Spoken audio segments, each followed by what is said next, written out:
No capítulo 9 do livro da Revelação, o véu entre nosso mundo e o desconhecido se desfaz, revelando horrores inimagináveis e eventos que ecoam através dos séculos. Prepara-se para uma jornada intensa, onde os selos quebrados desencadeiam criaturas aladas e abismos profundos.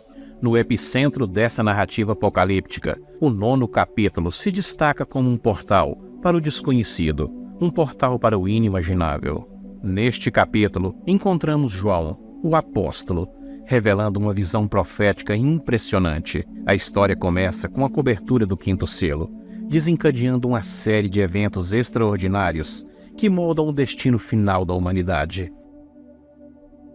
Havia um silêncio no céu, como se a própria natureza prendesse a respiração diante do que estava prestes a acontecer. O apóstolo João, exilado na ilha de Patmos, foi arrebatado em visões e recebeu revelações sobre o que o futuro reservava. Uma estrela, ardente como uma tocha, caiu do céu. Era como uma fumaça maligna que tivesse sido liberada. Essa estrela, que era na verdade o anjo caído, recebeu a chave do abismo. Ao abrir o poço, uma fumaça densa e escura emergiu. Era uma névoa que obscurecia a visão e anunciava a chegada do desconhecido. Essa escuridão simbolizava a confusão e o caos que seria desencadeado sobre a terra. Ao abrir o 5º selo, João testemunha a descida de uma estrela do céu. Essa estrela, ao ser aberta, libera uma nuvem de gafanhotos sobre a terra. Da fumaça saíram gafanhotos, mas não eram gafanhotos comuns. Eles eram criaturas grotescas, com corpos de cavalos, rostos humanos e cabelos de mulheres. Tinham coroas como coroas de ouro e dentes como de leão. Esses gafanhotos eram mensageiros da destruição.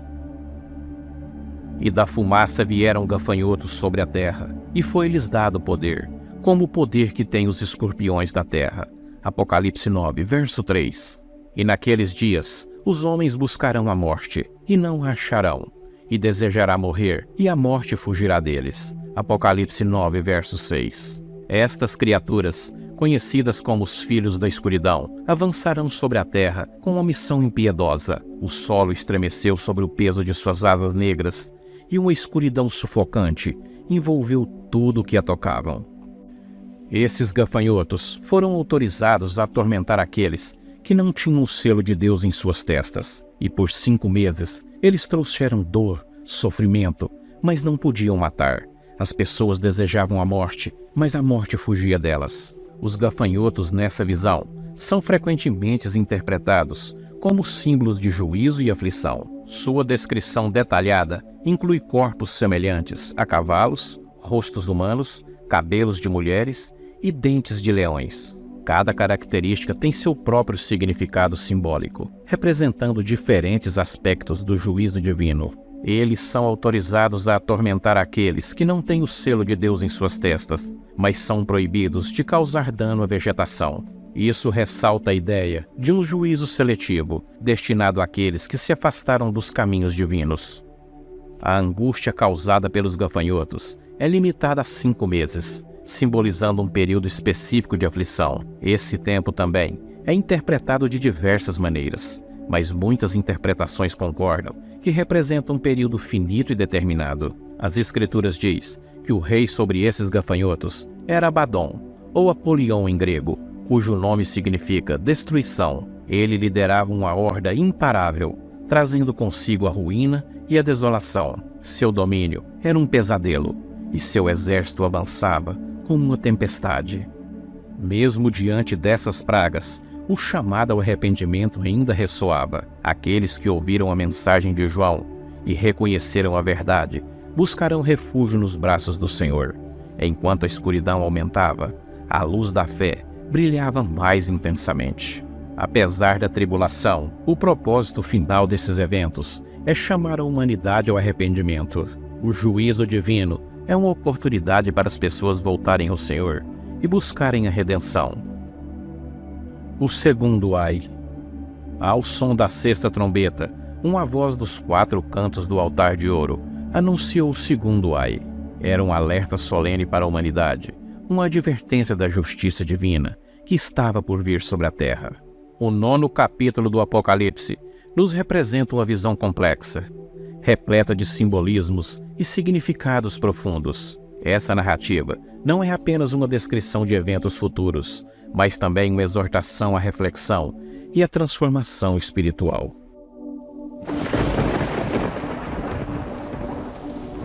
Apocalipse, capítulo 9. O quinto anjo tocou a trombeta e viu uma estrela cair do céu sobre a terra. A estrela tinha na mão a chave do poço do abismo. Ela abriu o poço do abismo e saiu muita fumaça do poço. Ondas e ondas de fumaça bloqueavam a luz do sol e o ar. Então da fumaça saíram rastejando gafanhotos com veneno de escorpião. Eles receberam suas ordens.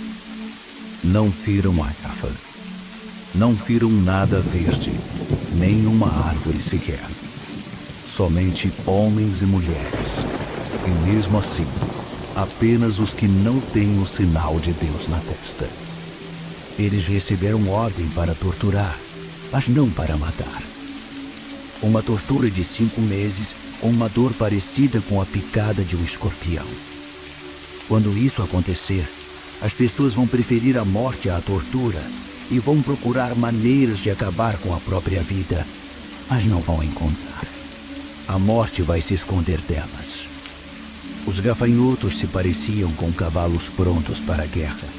Tinham coroas douradas, rosto humano, cabelo de mulher, dentes de leão e couraças de ferro.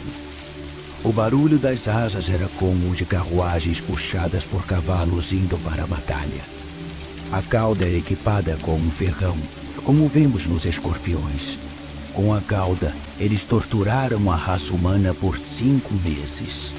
Eles tinham um rei, o anjo do abismo. Seu nome em hebraico é Abaddon, e em grego Apolion, que significa destruidor. O primeiro juízo já passou, mas ainda há 2 juízos por vir. O 6º anjo tocou a trombeta. Ouvi uma voz falando com o 6º anjo. Vinha dos chifres do altar dourado que estava diante de Deus. Libertem os 4 anjos, os anjos presos no grande rio Eufrates. Os 4 anjos foram desamarrados e soltos. Eles aguardavam o ano, o mês, o dia e a hora exatos para matar 1/3 da raça humana. O número do exército dos cavaleiros era 20.000 vezes 10.000. Eu ouvi o número e vi cavalos e cavaleiros em revezamento. Armaduras de fogo nos cavaleiros. Cavalos com cabeça de leão que respiravam fogo, fumaça e enxofre. E eles mataram 1/3 da raça humana. Os cavalos matavam com a boca e a cauda. As caudas em forma de serpente e com cabeça espalhavam a morte. Os homens e mulheres que sobreviveram, que não foram mortos por essas armas, continuaram com seu estilo de vida. Não mudaram de vida, não pararam de adorar demônios, não deixaram de dar o primeiro lugar aos ídolos de ouro, prata, bronze, pedra e madeira que não podem ver, ouvir ou se movimentar. Não havia o menor sinal de mudança no coração deles. Simplesmente continuaram em sua vida de assassinatos, idolatria, promiscuidade e desonestidade.